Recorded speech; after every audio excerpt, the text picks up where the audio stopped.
Sí, a mí ese nombre para el bloque 2, si le soy muy honesto, como que nunca me ha gustado. El único lugar donde yo he escuchado la palabra termología es en los libros de la DGB, pero pues bueno, así está el nombre. A mí este bloque me gusta llamarlo más como temas de termodinámica, ¿no? Vamos a ver varias cositas de la termodinámica este parcial. Obviamente no vamos a ver termodinámica de lleno, ni máquinas, ni cosas por el estilo. No porque sea difícil, realmente es falta de tiempo. ¿Sí? Por ejemplo, ya el parcial 2 y el parcial 3, a diferencia del uno, pues se va como agua.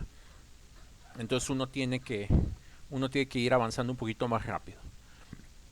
Entonces, los primeros temas que vamos a ver son justamente estos, el calor y la temperatura. ¿Sí? Entonces, empecemos con definiciones. La primera definición que vamos a discutir es la de calor. ¿Por qué? Porque es la definición más sencilla. Es la definición más simple de estas cosas. Déjenme poner aquí mi apuntador. ¿Dónde quedaste? ¿Dónde quedaste? Aquí estás. Entonces, el calor es un tipo de energía.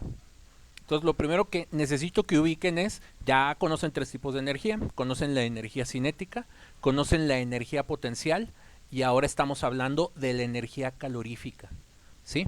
Esta energía es una energía que se mueve entre los sistemas termodinámicos. ¿Qué es un sistema termodinámico? Eh, es cuando tomamos un objeto, digamos, físico determinado, y le vamos asignando propiedades. ¿Qué propiedades tienen los sistemas termodinámicos? Tienen temperatura, tienen calor, tienen energía, tienen presión, tienen volumen. Incluso por ahí estoy seguro que en sus cursos de química debieron haber estudiado un poquito sobre los gases ideales. Entonces todos esos temas, aunque los químicos los utilizan, son más temas de física que de química. Entonces un ejemplo de sistema termodinámico puede ser un líquido, puede ser un fluido, puede ser un gas, puede ser un sólido, puede ser un plasma. Y de estos diferentes estados de la materia o estos distintos materiales, ustedes van a poder hablar de sus propiedades termodinámicas o coordenadas termodinámicas. ¿Sí? Incluso estas propiedades termodinámicas incluyen a todas las propiedades de los fluidos que vimos. Entonces se habla de viscosidad, se puede hablar de adherencia, se puede hablar de fuerza de cohesión, se puede hablar de capilaridad. Y unas nuevas propiedades que vamos a ver, que son las constantes de expansión, los módulos de elasticidad. Eso lo vamos a platicar un poquito, de lo que vamos a ver muchos problemas. Las constantes de dilatación y casi cualquier propiedad que se puedan imaginar. Entonces, calor es un tipo de energía. Y lo que caracteriza al calor es que es una energía en tránsito o en movimiento. Lo más usual es que el calor vaya de los lugares de mayor temperatura a menor temperatura. ¿Sí? Entonces digamos que tenemos un sólido, un material que está aquí representado de color rojo, y se encuentra a una temperatura T1. Si les resulta un poquito complicado seguir la abstracción de T1, digamos que esto está a 100 grados, ¿no? Es un pedazo de aluminio que está a 100 grados. Y tenemos un segundo objeto que puede ser pues un pedazo de hierro, y es un pedazo de hierro que se encuentra a 30 grados, ¿sí? Es decir, la temperatura 1 es más grande que la temperatura 2. Entonces el calor siempre se mueve de los lugares de mayor temperatura a los lugares de menor temperatura. Es la manera usual en la que el calor se transmite. Las unidades del calor son en joules o calorías, ¿sí? En el sistema CGS son calorías. Este lo vamos a aprender porque es uno de los que más se utiliza, sobre todo en el contexto ahí en los contextos clínicos, y también vamos a manejar los joules, que ya los conocíamos, ¿no? Que son las mismas unidades que utilizábamos para energía cinética y energía potencial. Las calorías, estas son las famosas calorías que contienen los alimentos. Cuando ustedes escuchan que los alimentos les dan energía, no es ninguna metáfora, no es ninguna, ¿cómo decirlo? No es ningún supuesto. Los alimentos,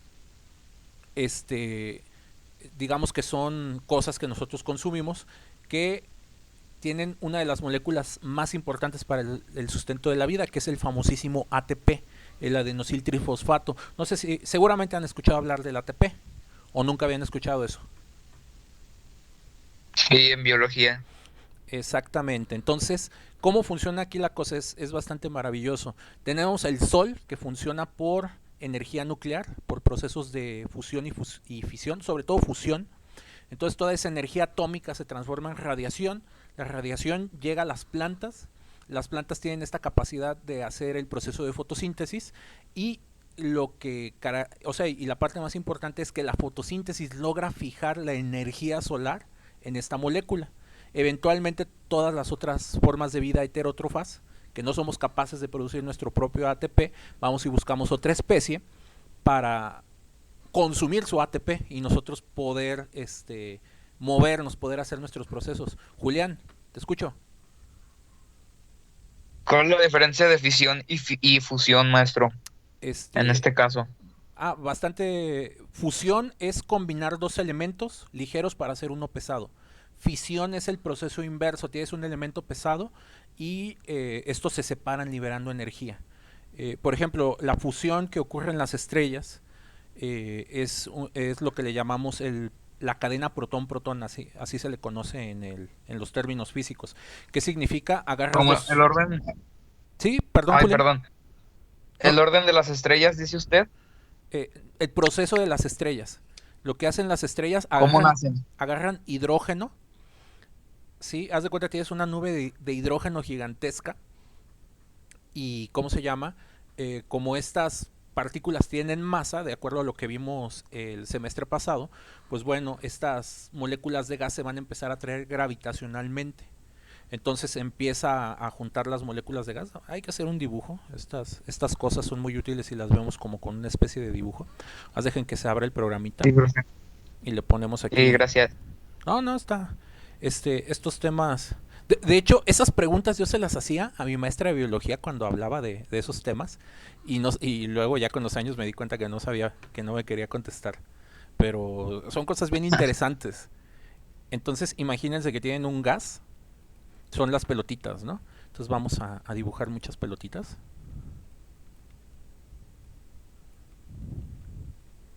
Digo, no esperen que las pelotitas estén ordenadas. Simplemente, de hecho, casi siempre están como revueltas. Vamos así a revolverlo para que se quede como lo más disparejo posible. Entonces ahí tienen un gas, ¿sí? Entonces el elemento que más existe en el universo es el helio, perdón, el hidrógeno. Es el elemento más abundante. Entonces, como habíamos platicado el parcial anterior, los gases sienten fuerzas de atracción muy muy pequeñitas. Entonces, en el universo hay nubes de gas gigantescas que son más grandes incluso que el sistema solar. Entonces son unas nubes que van flotando ahí de hidrógeno. Entonces, si logran romper el equilibrio gravitacional, con el paso del tiempo, la gravedad va a empezar a juntar estas pelotitas. ¿Sí? Se van a empezar así a pelmazar por efecto gravitacional, aunque tienen una masa muy pequeñita, pues tarde que temprano se van a empezar a pelmazar y va a ir ocurriendo un proceso como el que están viendo aquí. Como si Entonces, los empujaran, se atraen entre ellas. Hagan de cuenta que se gracias buscan. al nitrógeno, No, digo, de hidrógeno. estos son hidrógenos, cada pelotita es un hidrógeno, ¿sí? Y se atraen Ah, ya. gravitacionalmente, o sea, como tienen masa, pues se tienen que atraer entre ellas. Entonces, estos procesos Ah, ya. tardan mucho, mucho tiempo, pero se van juntando gravitacionalmente y conforme se van juntando, la energía cinética de estas cosas va a empezar a subir, es decir, a esto le va a empezar a subir la temperatura conforme se empiecen a juntar. Entonces las estrellas funcionan con dos fuerzas. La gravedad te empuja para mantener todo junto. Dejen aquí poner una flechita. ¿Sí? La gravedad te empuja. Vamos a hacerlo más grande. ¿Sí? Estas flechitas negras representan a la gravedad. Entonces la gravedad va a buscar que estas cosas se atraigan entre ellas, pero como estas cosas también están hechas de cargas y conforme las van juntando van a vibrar con mayor energía, pues una fuerza que le vamos a llamar la fuerza de calor va a querer que se separen. entonces va a haber una fuerza que va a empujar hacia afuera. Entonces, las estrellas, existen solo dos tipos de fuerzas. Existen las fuerzas de gravedad, que la trata de comprimir a la nube, y la fuerza y el calor, que por vibración las quiere separar. Pero llega un momento donde la gravedad gana. Es decir, esta nube cada vez se apelmaza más, y como se va apelmazando más, pues se va calentando. Llega un momento donde estas pelotitas, estos hidrógenos, están tan pegados unos con los otros que literalmente se fusionan. Entonces, de dos hidrógenos, tú obtienes un helio. Entonces, estos dos átomos se combinan para generar uno nuevo, ¿sí? Un átomo más pesado. Entonces, así funcionan las estrellas. Cuando ocurre ese proceso de fusión nuclear, se libera una cantidad catastrófica de energía. Alguna vez me enseñaban a hacer nos platicaban de las cuentas. Más o menos dos hidrógenos, cuando se fusionan, liberan suficiente energía para cocer un pollo instantáneamente, un pollo de 1 kilogramo. Entonces son miles de millones de estas cosas. Entonces, literalmente el Sol es una estrella, es una bomba nuclear de fusión que funciona continuamente por efectos gravitatorios. Y bueno, ya con el paso del tiempo, pues este hidrógeno se va quemando, decimos se va consumiendo, y va generando átomos de helio. Y luego cuando te quedan puros átomos de helio, la estrella lo sigue comprimiendo y empieza a generar elementos más pesados como el berilio, como el carbono, como el hierro. Entonces, por ahí hay una frase media poética que dice que somos polvo de estrellas. O sea, no es ninguna frase poética. Por ejemplo, nosotros que estamos hechos de carbono, el carbono tuvo que haber sido creado hace muchísimo tiempo en alguna estrella por procesos de fusión nuclear. Las estrellas pueden crear elementos hasta el hierro. Cuando llegas al hierro, ya la estrella no puede crear elementos más pesados. Pero bueno, en algún momento la gravedad, esto va a subir tanto de temperatura y se va a comprimir tanto que la gravedad no lo va a poder mantener unida, y cuando se acaba y cuando llegas al hierro, literalmente el calor es tanto que esta cosa explota y ocurre un proceso que le conocemos como nova o supernova, y ahí se acaban de crear el resto de los elementos en las explosiones, es decir, cuando mueren las estrellas. Entonces es más detalles menos.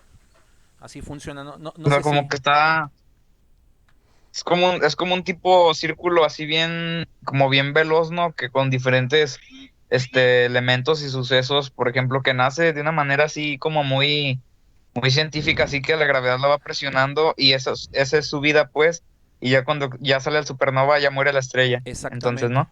Sí. Oh, La gravedad mantiene unida a la estrella. El calor la quiere separar. Entonces, cuando la estrella está como viva o está produciendo, la gravedad gana, la tiene junta. Pero cuando la estrella ya se calienta demasiado, pues bueno, la gravedad ya no la puede mantener unida, y ocurre precisamente eso, ¿no? Se separa en pedazos, y en todo ese proceso y se es crean. la, ¿Sí, te escucho? y esa es la fisión. Y esa es la fisión, exactamente, cuando los elementos ya más pesados, por ejemplo como el uranio es un elemento como ya muy pesado, muy inestable. Tiene tantos protones en el núcleo que los protones se repelen unos con otros. Los protones son cargas positivas. No sé si han escuchado que positivo con positivo se repele.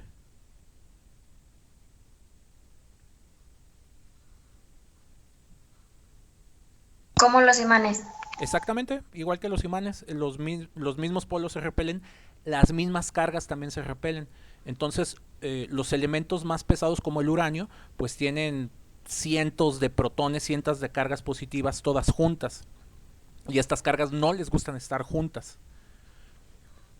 Entonces, eso hace que el elemento uranio y elementos parecidos al uranio, como el plutonio, como el cesio y algunos otros, se vuelven elementos inestables, son los elementos radioactivos. Entonces, estos espontáneamente se fisionan. Entonces, el uranio se rompe, también libera un montón de energía cuando se rompe, y se acaba transformando en plomo, que es un elemento más ligero que el uranio. Profe, una pregunta, ¿por qué los imanes cuando se parten, o sea, se crean, o sea, Ah, bueno, si se parten a la mitad se hacen de nuevo? aparecen dos nuevos. Ajá. Mira, te contesto es al final, porque eso se ve en temas selectos de física 2. Pero sí, ahorita lo contestamos, o sea, siempre las preguntas que tengan tratamos de dejarlas. Nada más déjame avanzarle aquí un poquito, Mauricio, Y ahorita faltando 5 minutos contestamos esa. ¿De acuerdo? Porque Sí, profe. si no, nos vamos a desviar mucho. Entonces, volviendo acá a la parte del tema, pues bueno, el calor, en todos esos procesos de fusión y de fisión se produce muchísimo calor, ¿sí? Y digamos, redondeando esta definición, el calor es un tipo de energía, ustedes la pueden medir en joules, la pueden medir en calorías, ¿sí? Los alimentos literalmente contienen energía que nosotros consumimos y después la volvemos a transformar en movimiento. Recuerden que la definición de energía es la capacidad de la materia de hacer movimiento. Entonces vean cómo ya empezamos a pegar todas las definiciones y muchas de las cosas que hemos platicado previamente. Entonces, calor, tipo de energía, y va de los lugares de mayor temperatura a menor temperatura. Y esto pues tiene que ver por ahí con una cosa que la conocemos como la segunda ley de la termodinámica. Lo que está más caliente se va a enfriar y lo que está más frío eventualmente se va a calentar, ¿sí? Hasta que lleguemos a una cosa que le llamamos equilibrio térmico. Y aquí les presento dos imágenes de esa energía de calor. Esta es una imagen en infrarrojo, los colores, digamos, más rojos, más naranjas, representan mayor cantidad de energía, mientras que los colores más hacia el azul, más hacia el negro, representan una menor cantidad de energía. Esto de aquí es una cosa que se conoce como el fondo de radiaciones cósmica, y es la huella que dejó la explosión del Big Bang. Siempre se ha dicho, no, es que en teoría el universo fue creado en una gran explosión. Eso no es ningún supuesto, eso es un hecho. Y esta es la prueba. Si con un telescopio se empieza a medir el calor en todas direcciones, hacia el cielo, ¿sí? Hacia el espacio exterior, no van a encontrar que está frío, van a encontrar temperaturas, ¿sí? Y esas temperaturas pues son una especie de, ¿cómo se dice? De, o sea, de remanente de la explosión, ¿sí? Y bueno, esta imagen ya estoy viendo que no corresponde a esta. Esta es una imagen creo que del planeta Tierra. Luego ahí déjenme aclarar porque creo que esta es la Antártida, pero es muy parecida a la imagen del fondo de radiaciones cósmica y luego se las paso. Profe, de hecho, según yo, creo que sí es esa. Andaba viendo la de Padre de Familia y estaba la misma imagen. Ah, entonces esta es una imagen del planeta Tierra, cantidad de calor radiado. Luego les muestro la del fondo de radiaciones cósmica, ¿sí? Yo creo que en la siguiente clase. Ahora, temperatura.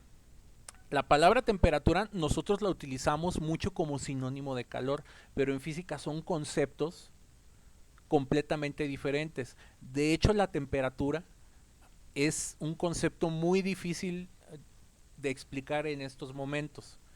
Esta definición me la enseñó mi asesor de tesis, que es amo y señor de estos temas. Entonces, literalmente, la temperatura es una cantidad que puede medir un termómetro y solo puede medir o solo existe y está definida cuando se alcanza el proceso de equilibrio termodinámico. Esto que está enunciado aquí se le conoce como ley cero de la termodinámica. ¿Por qué le dicen ley cero? Bueno, es que primero encontraron la 1, la 2 y luego se dieron cuenta de esto, y como esta ley tenía que estar primero definida para hablar del concepto de temperatura, pues antes del 1 está el 0. Por eso le llamamos ley cero de la termodinámica, ¿sí? Les voy a tratar de explicar más o menos de qué se trata.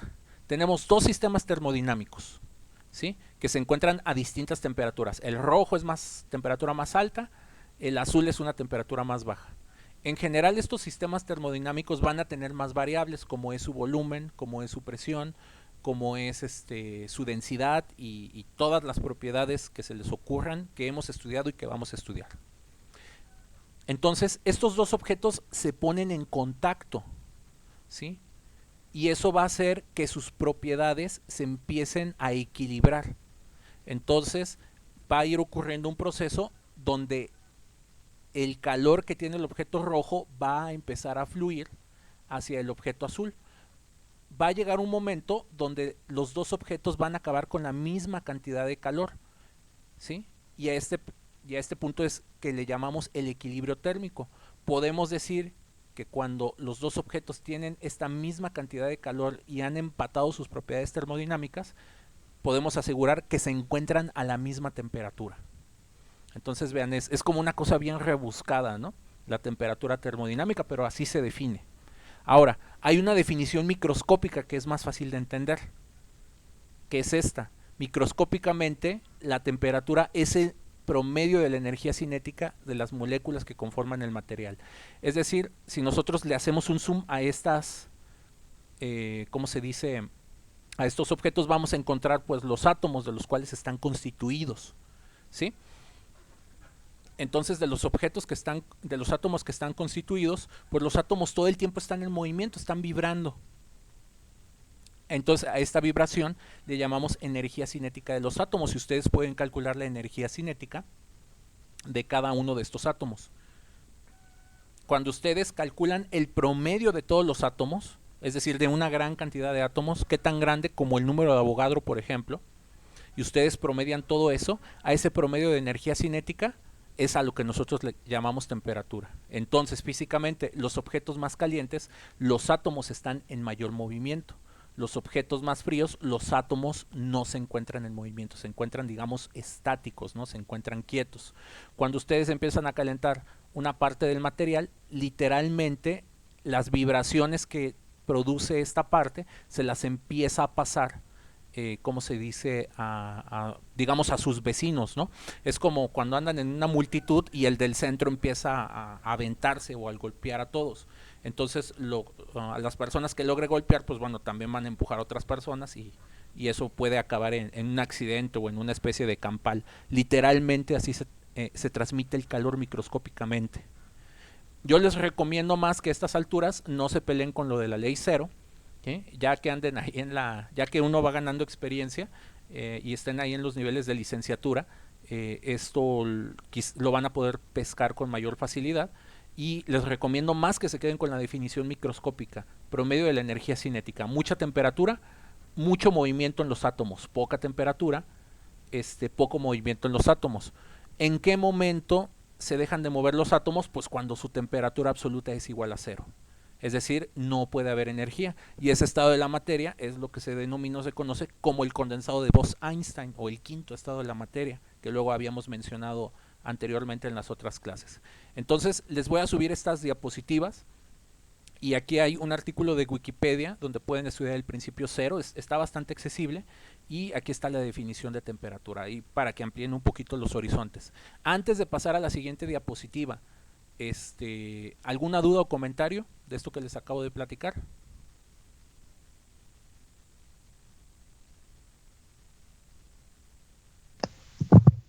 No, profe, todo bien. Sale.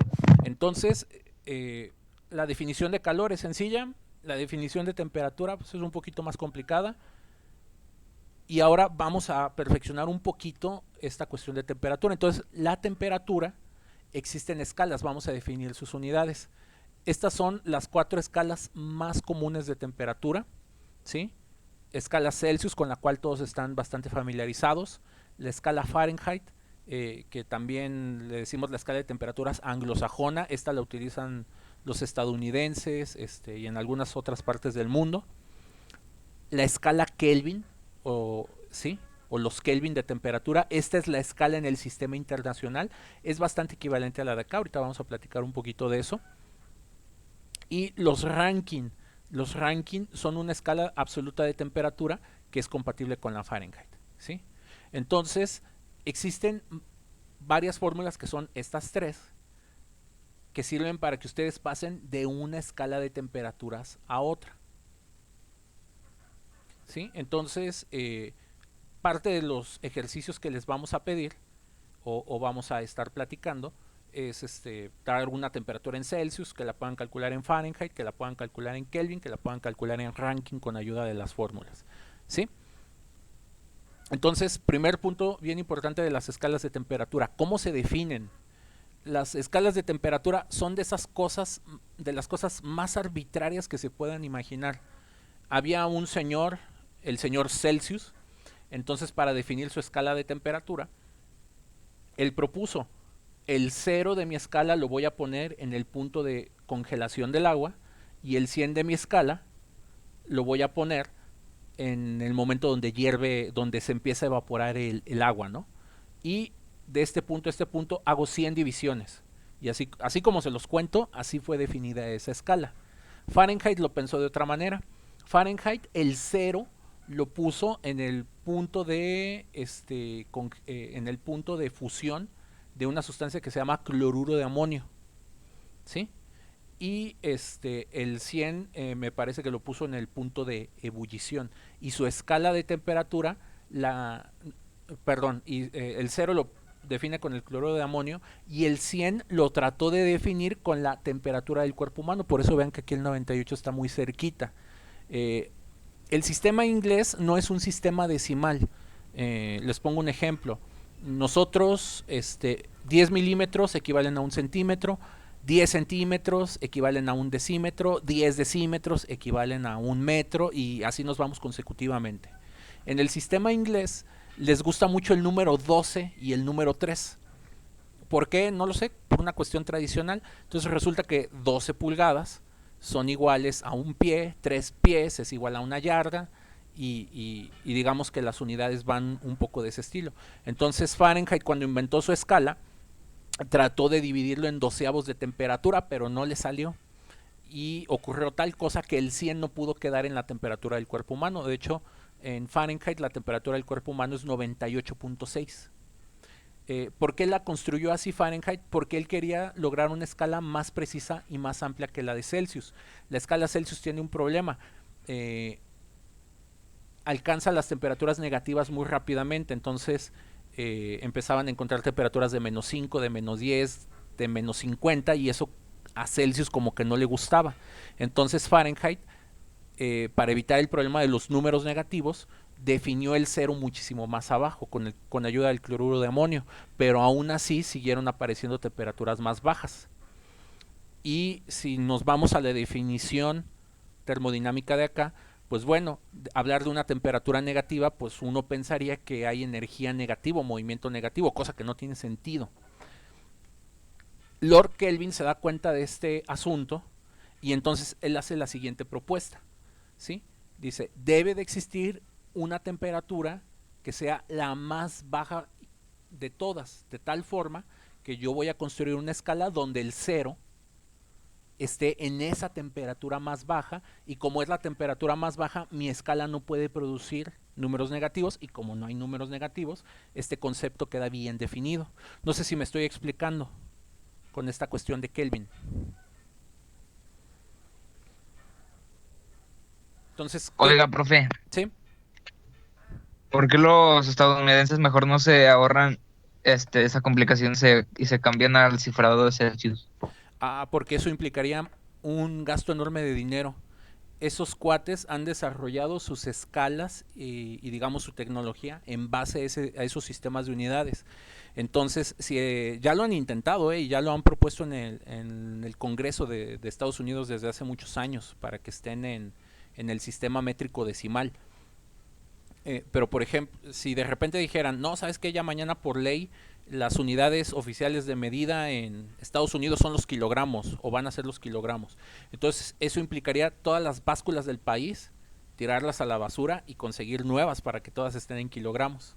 Entonces tampoco es algo práctico, ¿sí? Y aparte este tipo de cosas están arraigadas muy culturalmente. Incluso a nosotros nos pegan. Cuando van y compran un tornillo a una ferretería, de mí se acuerdan, lo tienen que pedir en pulgadas, nunca lo piden en centímetros. ¿Por qué? Porque al parecer nosotros ni nuestros propios tornillos producimos, se los compramos a esos cuates. No sé si queda claro más claro el punto, Julián.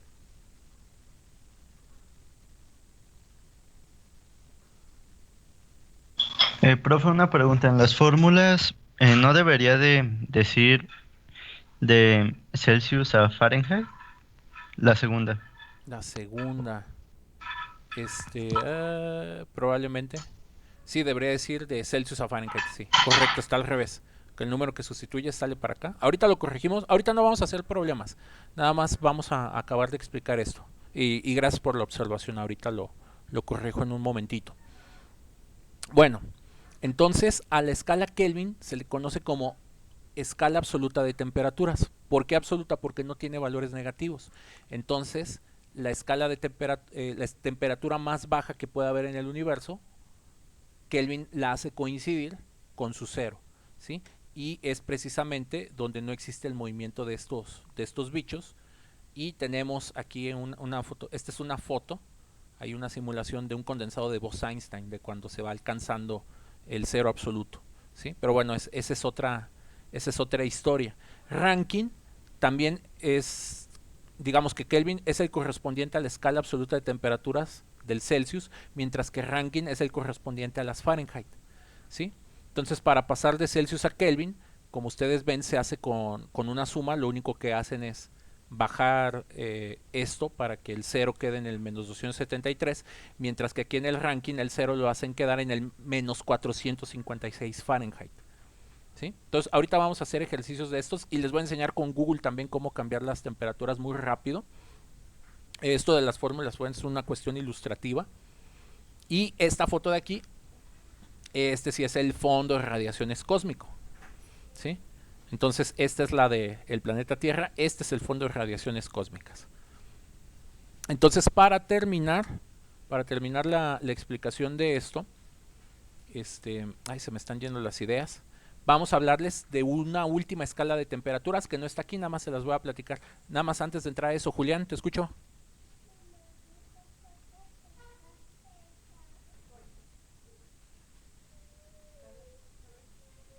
Julián, ¿querías comentar algo? ¿O se quedó tu mano levantada?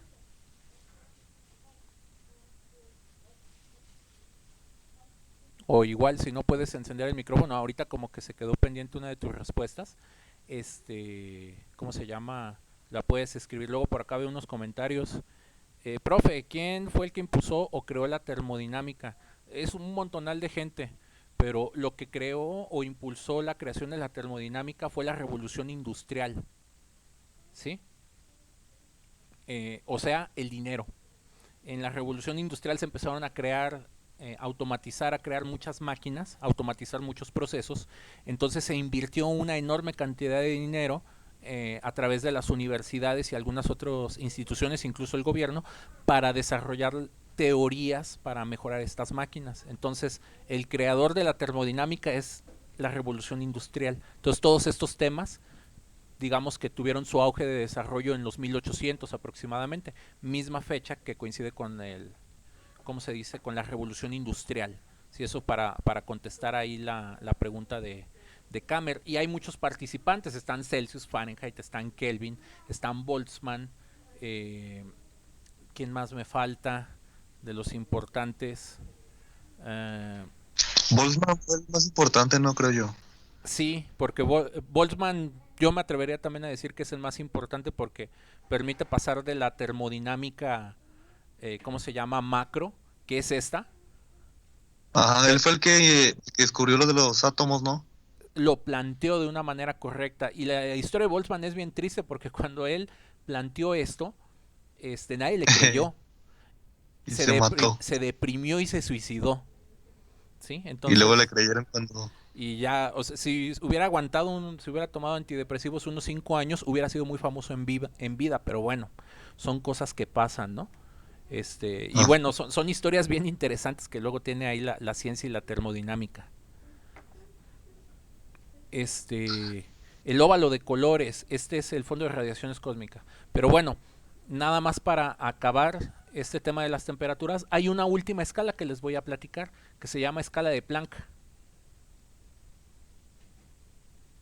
Entonces, si existe una temperatura mínima en el universo, no sé si estén de acuerdo que debería de existir como una máxima temperatura, o ustedes qué opinan al respecto.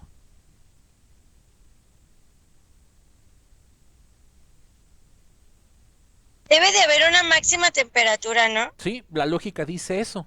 ¿Sí? Por ejemplo, lo más rápido que se puede mover digamos, la materia, pues es la velocidad de la luz, que se suele representar con una c. Entonces imagínense que tienen a toda la materia moviéndose a la velocidad de la luz, vibrando.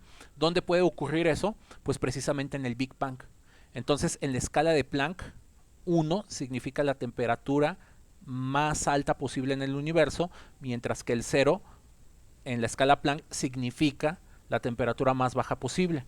Y se estima que la temperatura más alta posible que puede existir en el universo es esta, 1.417, y aquí este punto decimal lo mueven 32 espacios, le ponen 32 ceros. Entonces esa es la temperatura que se estima se debió de haber alcanzado en el Big Bang. Entonces, para definir una escala de temperaturas, solamente hay que escoger algún material o alguna cosa de referencia. Puede ser el agua, puede ser el cuerpo humano, puede ser el cloruro de amonio, o ustedes pueden hipotetizar, debe de haber un valor mínimo, debe de haber un valor máximo, y ustedes pueden hacer aquí las divisiones. Por ejemplo, Planck va del 0 al 1, Kelvin va del 0 al 1.41 por 10 a la 32, y digamos que podemos encontrar todos los límites con estas. Entonces, esa es la introducción al tema. Ahorita en la siguiente parte vamos haciendo ejercicios con las fórmulas ahí para ir puliendo un poquito los detalles y ver algunos otros conceptos. ¿Sí? Cosa más caliente que jamás existió en el universo, el Big Bang. Cosa más fría posible, el condensado de Bose-Einstein. Y aquí les presento los dos extremos. ¿Sí? Entonces la clase la dejo hasta aquí. Aquí bueno, no voy a detener el video. Les voy a platicar por qué cuando rompen un imán siempre se vuelve a crear un norte y un sur. Entonces nada más dejen cambiar de presentación. Y bueno, como yo ya acabé la explicación de lo que es el tema, a partir de ahorita ya nada más resolvemos dudas, o si tienen preguntas del tema pues los voy escuchando, pero primero vamos con la duda de Mauricio. Nada más déjenme abrir aquí la presentación de temas selectos de física que debe estar por aquí.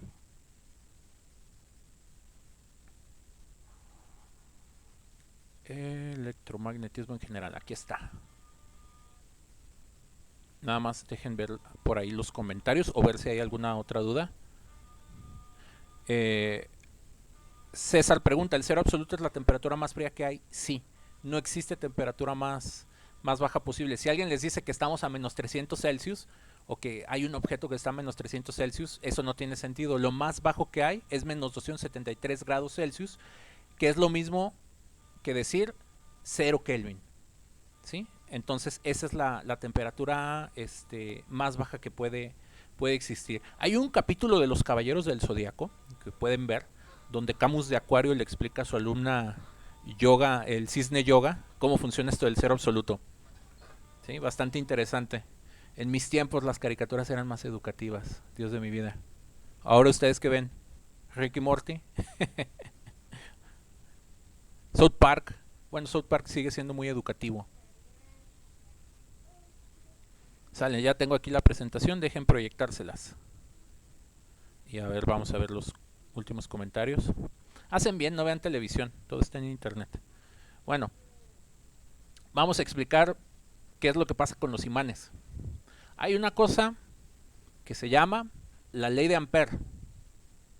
La ley de Ampère es una idea muy sencilla, es un hecho experimental, de hecho no tiene ninguna explicación. Solo les voy a decir qué pasa con... ¿Qué nos dice la ley de Ampère? La ley de Ampère dice, si ustedes tienen un cable como el que les estamos mostrando aquí, y por el cable pasa una corriente eléctrica, ¿qué quiere decir eso? Que tiene cargas en movimiento, cargas eléctricas. De hecho esta la vamos a platicar un poquito ya en el tercer parcial.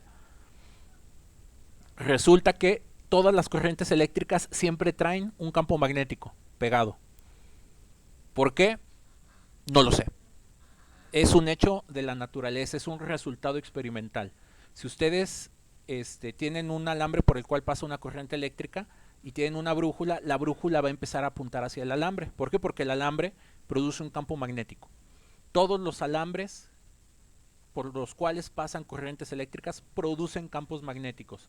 Entre más grande es la corriente que pasa, pues el campo magnético es más grande. Entre más pequeñita es la corriente que pasa por el alambre, pues este campo magnético también es más pequeñito. Y hay una fórmula bastante sencilla para calcularla. Entonces, hasta ahí tienen alguna duda.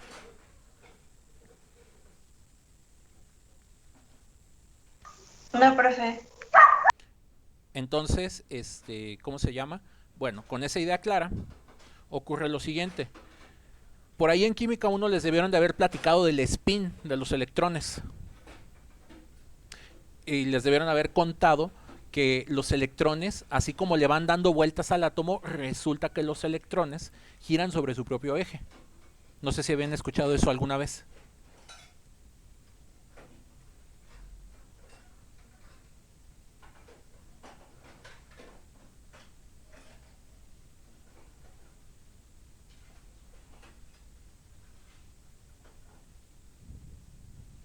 En un manga.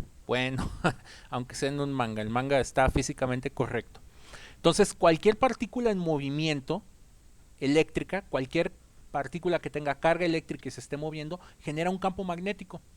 Eso es un hecho experimental. Entonces resulta que los electrones giran sobre su propio eje. Y cuando giran los electrones sobre su propio eje, producen su campo magnético. Entonces todos los electrones que tienen spin son microimanes, ¿sí? Son imanes chiquititos y tienen su polo sur y tienen su polo norte. Entonces, ¿qué es lo que sucede?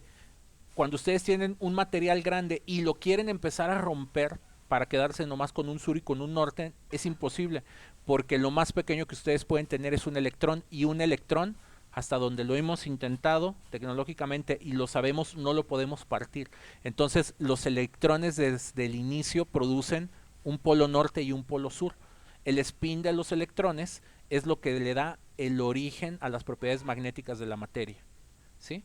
Entonces se pueden imaginar un material que no tiene propiedades magnéticas, como todos los spines orientados en todas direcciones.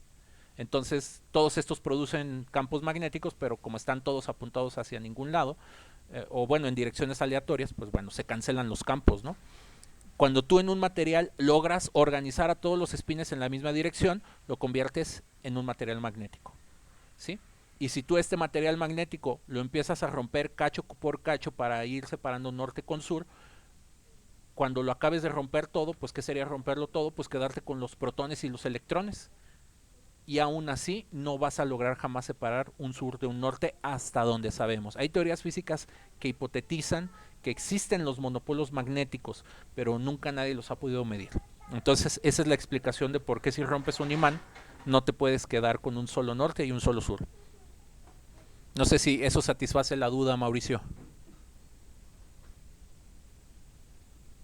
Sí, profe. Sale. Entonces la clase la dejo hasta aquí. Los veo al ratito a las 6:50. Hasta luego, profe. Hasta Gracias. rato. A Que tenga una ustedes. linda tarde. Al ratito nos vemos. Bye. Bye. Y aquí detengo la grabación.